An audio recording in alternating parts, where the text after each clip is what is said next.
जी बोलो गए क्या?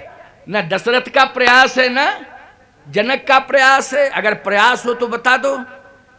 जनक जी जनकपुर में रहे, दशरथ जी अवधपुर में रहे, लेकिन ब्रह्म अवधपुर छोड़ के जनकपुर चला आया। बोलो चला आया कि नहीं? और बिना निमंत्रण के चला आया। आजकल निमंत्रण दिया जाए तो लोग आते हैं, और कुछ तो ऐसे भी हैं अभिमानी लोग कि निमंत्रण देने पर भी नहीं आते हैं। उनसे पूछा जाए भैया निमंत्रण पहुंचा, गए क्यों नहीं? अरे आते ही रहते हैं निमंत्रण मंत्रण ऐसे। तो क्यों इस तरह की भाषा बोलते हैं कि नहीं बोलते हैं? बोलो भाई।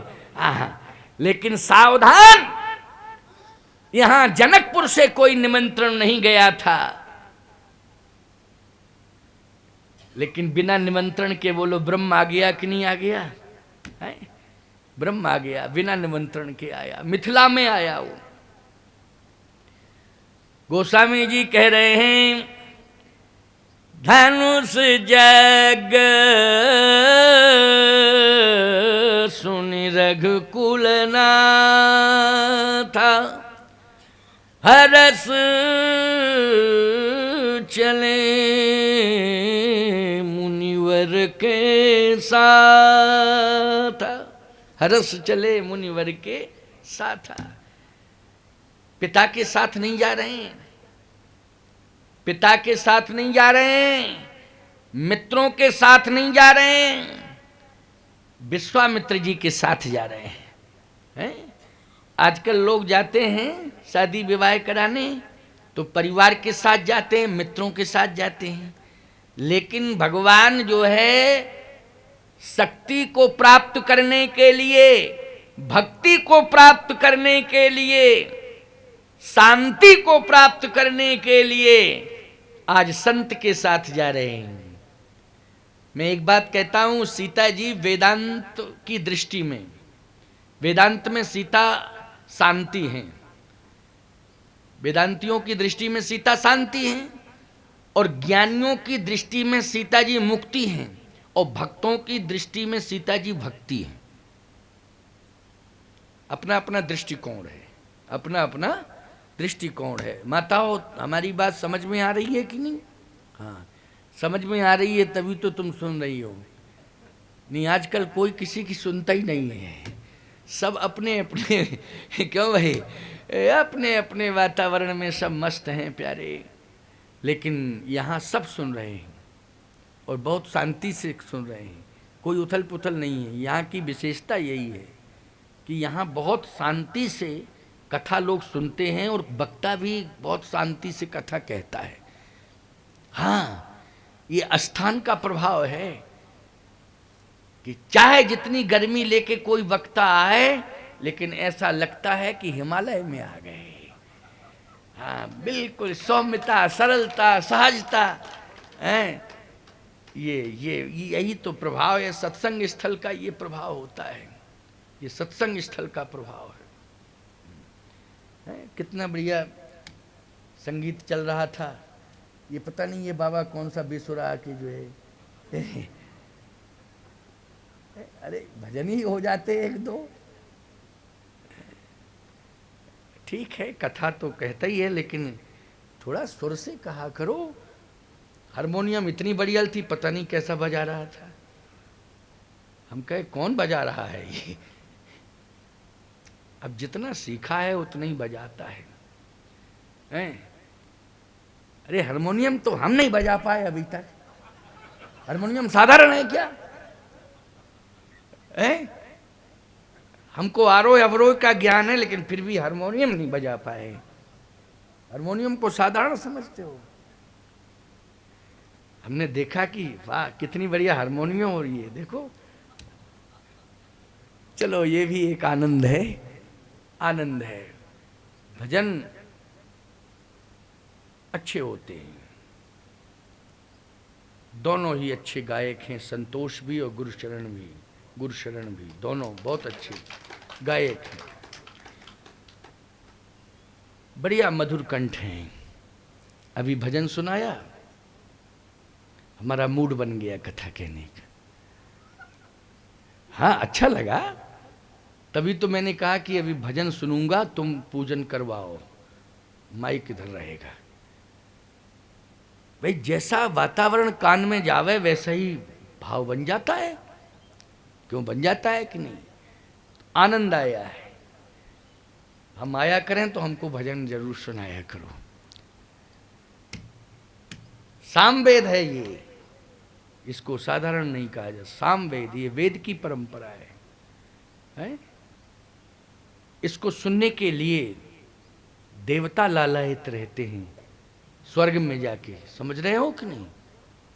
लेकिन बस हो शास्त्रीय संगीत, सुगम में भी भजन अच्छे होते हैं, वो अमेरिका वाला संगीत नहीं मुझे पसंद है। हाय हाय हैया हैया हुई हुई, क्या है ये तमाशा? पता नहीं कौन से ये राक्षसों ने बना दिए ये गायन की परंपरा। ये नहीं, पाश्चात्य नहीं, भारतीय संगीत और शास्त्रीय संगीत, ये सामवेद है। इस सामवेद का मैं हृदय से समर्थन करता हूं। मुझे जो है पाश्चात्य संगीत पसंद नहीं है। भगवान शंकर कहते हैं आज वो ब्रह्म पहुंच गया। कहां? मिथिला में।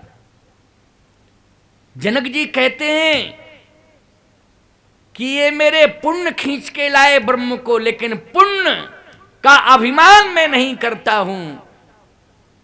मैं जब भी अपनी बेटी को देखता हूं तो बेटी में ही मुझे पुण्य दिखाई दे जाते हैं। इसका मतलब है कि मेरी बेटी ने ही आज मुझे भगवान से मिलाया है। किसने मिलाया?